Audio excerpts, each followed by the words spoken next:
Hey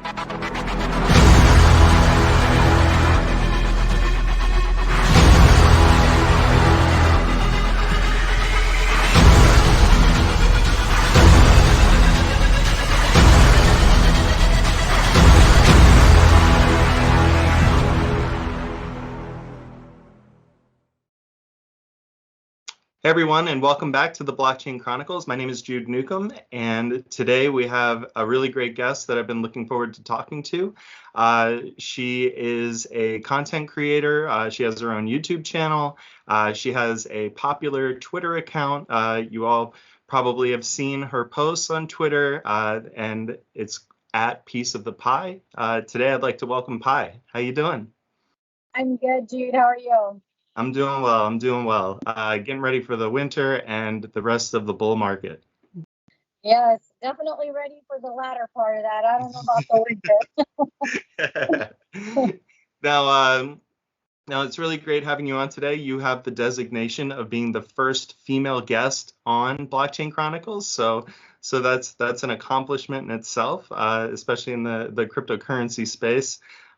So what I really wanted to talk to you today about is kind of your personal journey in cryptocurrency and your experiences with being a content creator, and then also maybe some projects that you're looking into. So first up, how did you get involved in cryptocurrency? What was the first time you heard about Bitcoin or something like that? So it was early part of 2017. A friend of mine had shown me that he had made like $1,000 on a $20 Ethereum investment. And I was pretty shocked. I'm like, wait a minute, what is this? You know, we've all heard of stocks and you've heard of CDs and Roth IRAs and all these things, but you never hear $20 turning into $1,000. So I'm like, well, tell me more. That sparked my initial interest. And then from there, I just began like making my own investments, started small, of course, watching a ton of YouTube videos and just digesting as much information as I could. And then one day when we were watching some YouTube videos, and he's kind of a very hard critique. He's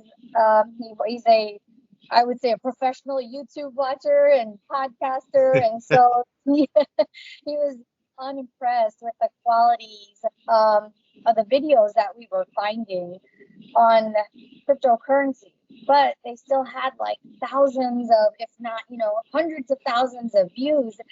And so it was kind of his idea that he was like, well, why don't we come together and try to make like better content than what we were seeing online. So it kind of went from the crypto journey of like first investing, then doing a bunch of understanding and getting into just diving deep, and then deciding to like, okay, I think we want to make some content too while we're here. So yeah, when you started making the content, was it like striking gold? Was it a hit like right away, or how did it take off? Because you're popular now. I think in the beginning it's always a little bit of struggle, but I do think that it kind of went fairly well, all things considered. I think it might have had something to do with there wasn't that much content out there, because I started creating content in 2017. So there wasn't a ton of information there at that time, though there was, but there wasn't, right? Yeah. And so you focus primarily on like production value, or were you picking like popular projects at the time to try and get the clicks? We were really just focused on production value. So we both are big believers of quality over quantity. And I know I had so many people tell me, if you make videos this way, or if you do this, if you add a shock value, do your banners this way.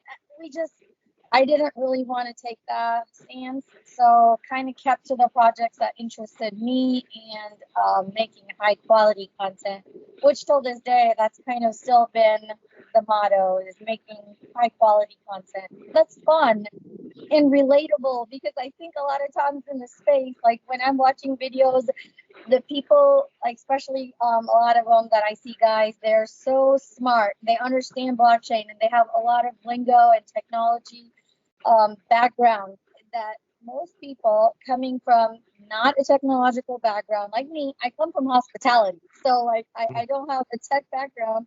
So I want to try to relate people the information in a way that I relate to it. So it's Yeah, really kind of I think Yeah, I think that's a really great point. And it's something, the project that I'm associated with, Metrics Coin, like we have this tagline, it's for everyone, for everything. And, we want crypto to be, not exclusive to people that just have a technological understanding of what's going on under the hood. And, really bringing kind of like a fresh on the hood, I guess, way of understanding crypto so that, even your grandmother would understand like what's going on in a conversation. I think that's really important to have that accessibility, and in your case, it seems to have taken off. yeah, yeah. I mean, you have to make it relatable to everyone if we want the masses to really understand the technology and why it makes it so special. Not just the money aspect, because of course, everybody likes to have good returns on their investments, but at the end of the day, if everybody's not getting in, then is this going to dwindle away? Which I don't think so, of course, but the Right. idea is try to bring as many people. And now, like I do, like you said, I've got my friend's grandma. She's like messaging us, and she wants, is it too late to invest, a little into Bitcoin? And like my parents and people that like really were, very like, I don't know, that's very sketchy, this internet money thing, but they're coming around, so it's pretty exciting to watch, seriously. Yeah, I think it's interesting that like I don't know, I heard back in 2017, when Bitcoin was going to 20,000, people were talking about what you were just saying, like, oh, my grandmother's texting me, my dad's texting me, and like we called that the top, like that's the top everyone should sell. But like it happens again. It's like it's cyclical, just like everything else, and I'm getting those text messages now. Here we are in 2021. So I don't, it's never too late. There's always new opportunities, no matter what the price is. You just, instead of getting a half a Bitcoin, you're going to get, an eighth of a Bitcoin. But it's Yeah. it's always a good time getting in. Yes, and dollar And cost average. yeah, yeah. And so when you were making your YouTube content, did you notice were you coinciding your Twitter account with that at the same time to try and grow both of them equally? Yeah, so I started my Twitter first, because I mean, you had to have a Twitter. I felt like when you got into crypto, I don't know why, but it was like an absolute must. So I created my Twitter and then started posting the videos on there too, and really started off strong. The Twitter presence started growing really quickly. Like, I mean, it was honestly surreal. I couldn't have imagined it really growing as quickly as it did. And the YouTube channel, the same thing, just started taking off. But as with a lot of things in life, life happened, and I had to take some time off from the fast-paced world of crypto. I just couldn't keep up because I had a family business that they needed attention. So I had to pull myself from crypto to kind of help them. That didn't stop of course, my investments or anything like that. But the content creating and making those high quality videos were literally a second job, just having Yeah. to, you're always working, I'm sure you understand. It's like you're working 9 to 5 and then you go home and you're working some more.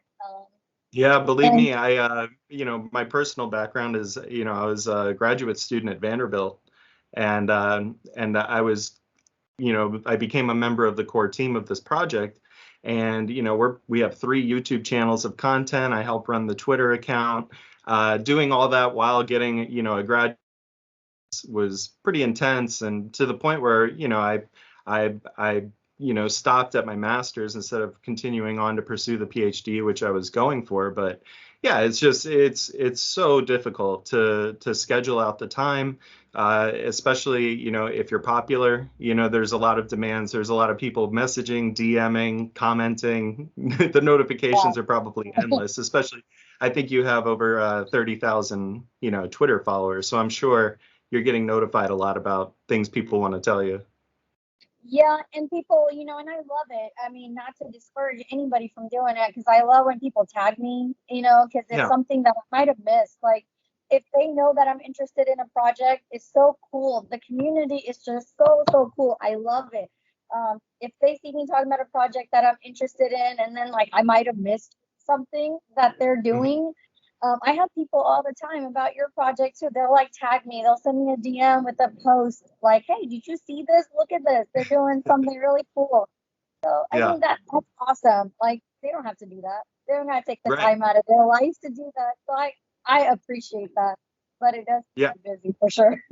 Yeah, it's hard to keep up. But yeah, we're all, grateful that, people are thinking, that we're somebody that could have some, influence or something important to say about, whether a project is right or wrong or, I Mhm. guess that leads me into what do you look for when people are tagging you or when you're doing your own research? What do you look for in a newer project that you might not have heard of before?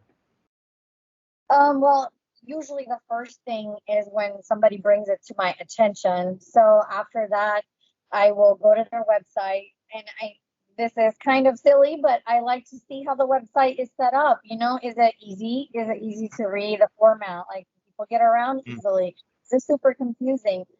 Then of course I skim through the white paper. I do feel like it's pretty important to follow your projects and see if they're sticking to the timeline or not. So I do look at their timeline and what they plan to do. And then, of course, the community. So I'll join the Telegram or Discord and talk to the moderators and see what they have to as far as the project go. Like, what do they want to add to the research? Because sometimes they have back information, like back end info that's not necessarily out for everyone. But if you talk to somebody, they're they're way more willing to offer you that info. Like, well, we got this also going on, which is really cool. We're not talking about it just yet. It's not public info, but it's going to happen. So those are kind of the primary things. I'll start with the website and white paper and their Yeah, because there's a big dichotomy in today's market, and I'm trying to think if I can relate it to anything from 2017, but I'm not really sure. But with, like let's say you're doing your research, you get to a website and you read through the white paper, it's very impressive, they're doing great things, and you're like, wow, like I can really get behind this. And then on the flip side to that coin, you have kitty coin or like Shiba and yeah, well, I shouldn't say Shiba. They're developing a little bit more these days, but yeah, you know what I'm yeah. saying. So there's a complete black and white to what people are putting their money into. Do you put much stock in the meme coin craze that's going on right now? And of course, this isn't obviously investment advice, but my Not at portfolio, all. I do have some coins that I like to call gambling coins. This is money that I am very aware that I might not get back. And Yeah. I understand that they're high risk, high reward coins. So I necessarily not looking at the tokenomics of it. It's more the hype and is there a Hmm. community there? And do I feel like in a short period of time, if I put a little bit of money, it's usually never too much. Like, oh yeah, maybe I don't want to say beer money because I don't really drink, but like the concept is that like okay, if I put a little bit, and sometimes it pays off. Seriously, I've had projects where I put like $100 in, and it flew to like 70,000, and I'm just like, Wow. okay, like but on the flip side, you can't always sell it like when they're that high. So, I mean, I'm sure if you're involved in some of those meme coins, you might see your portfolio grow, but then when you try to sell it, it's not super easy. So, Yeah, it can be difficult. Do you think that the meme coin craze is going to continue past this market cycle, or do you think we're kind of living in a fad? oh gosh, that's a hard one. It is, right? Is bringing in, I thought it was over like several months ago, and then Yeah. it's like taking a resurgence, and people are back. I mean, I thought Shiba was dead back in the day, and here it is right now. It's going really well. So I don't know. Yeah, It's because bringing I think like, new people. I'm trying to think when I was saying I'm trying to think back to 2017. I mean, Doge, right? So Yeah. Doge kind of like was the predecessor of all of these. And Hmm. so maybe it is a cyclical thing too. And in 2025 we'll be talking about, I don't know, like the Pope coin or something. I don't know. It just makes me happy to see a lot of new investors coming in. Now, I'm always trying to warn people. I actually just made a video about this yesterday, trying to Mhm. warn people like it's not advisable because I get text messages from people I haven't talked to in a long time, and they're like, "Oh, Shiba's really flying. Should I get in now? I think I want to throw $1,000 on it." And I'm like, if you got $1,000 that you can lose, then it's fine, but I don't invest in coins that are already up like hundreds of percentage. Like you don't want to chase green candles. It Right. doesn't end well, generally speaking. No, and I think we all learn that, but we learn that by making our mistakes. Yep. It's really hard, no matter what people are telling us. We see the green candles when we're new, and we're like, now's the time. But Yep. that is not the time, in my No, experience. no, it's not. And the FOMO is so hard. The FOMO is so hard. That feeling like, man, I'm the only one that's not making any money. If I just go in now, I'll ride the wave up. And of course, you always buy the top. And Right. um, So even though you were talking about going through like having, personal, business things that you had to take care of with family, you did mention, that you just posted a video yesterday. So you're still keeping it going somewhat, or the past scheduling conflicts are kind of in the past now, and you're getting back into more regular content creations? yep. So I am. I'm back making content again. I was able to work out all the work situation, the outside things that were taking up a lot of my time. So I've started making content again. And I've actually just recently got a sponsor that they're willing to sponsor all my content, whatever I make. They don't stand over my head and tell me to make this, or this. They're basically just want to sponsor me so I'll continue to make more videos. So because of that, I'll be able to hopefully step down a little bit from work and be able to hire my own replacement and be able to do crypto full time like we all want. Yeah, I'm definitely ready for more content. You've always been friendly whenever I've talked to you, and it's great to have you on, like I said, and we need more content. You're saying, there is a lot of content out there, but I say the more the merrier, like it's always good to see. With that, you can comment on this if you want. If not, that's fine too. But like I was saying, like you're the first woman guest that we've had on this show, and I've just kind of been thinking lately about the topic of gender and cryptocurrency. And I was just kind of curious, like, what your thoughts on it. It does seem to be very male dominated, especially in like the crypto influencer kind of category with YouTube content creation and things like that. Like, do you find it isolating at all, or do you think you found like your place and it has no impact on you whatsoever? Honestly, I think crypto is for everybody.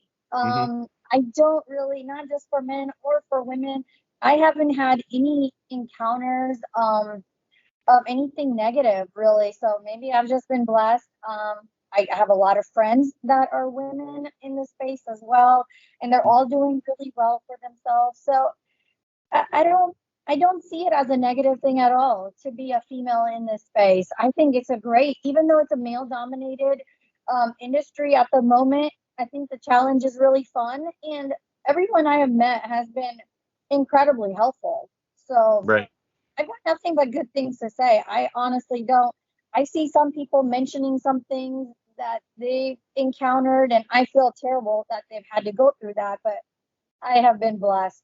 I've got Yeah, nothing but no, good that's things. that's great because yeah, even just like scouring Twitter sometimes, like I'll see some questionable things that people say. Yeah, But I guess, like anything, you just kind of have to have you know, uh, an easy way to disregard like the comments yeah, because Twitter can be pretty brutal. yes, yes, that is true. And if I something I don't like, I just skim right over it and I go on. I'm not going to let you, Mr. Anon or Mrs. Anon, come and ruin my day. Like, thank you very much. No thanks. Yeah, yeah, no, that's great. And there's always the block button. Yeah, exactly. I didn't used to use that button, but this year I started. My friend was just like, just use block and get, there's no need for them to just keep stalking you and being rude for no reason. Yeah, what was it before that? Were you just kind of did you feel bad about doing it, or you just want to give people the benefit of the doubt? I felt like, they have the right to say what they feel. If they have, that's their opinion. That's their opinion. Their opinion doesn't have to affect me. Right. But, people can be cruel, like you said, and some people are just pointlessly cruel. Like, you have actually you're not adding any depth to what I'm talking about. You're just in there saying nonsense. So at that point, I think you're bringing negativity to other people. So like when the comments were getting directed to other followers that were trying to enjoy Right. the conversation, now you're ruining it. So like, no, you can just see yourself out then. You're not It's just adding. incredible. Exactly. It's incredible because if we're in the real world and we have 100 people in a room, 99 of them are having a great time and, everybody's talking to one another. If one person is in the corner and they're just blabbing away to themselves about stuff that doesn't make sense and they're being terrible, no one cares because everybody's having a great time with the other. But on a platform like Twitter or in YouTube comments or something like that, they have the same echo as everybody else when you're reading comments, right? So they have a little bit more of a say, and everything kind of gets read if you're into reading your comments. So yeah, it's hard not to read the haters, but Yeah. but it's definitely, I think it's a good practice to be able to not give them kind of the platform that they're looking for in their comments. Yep, exactly.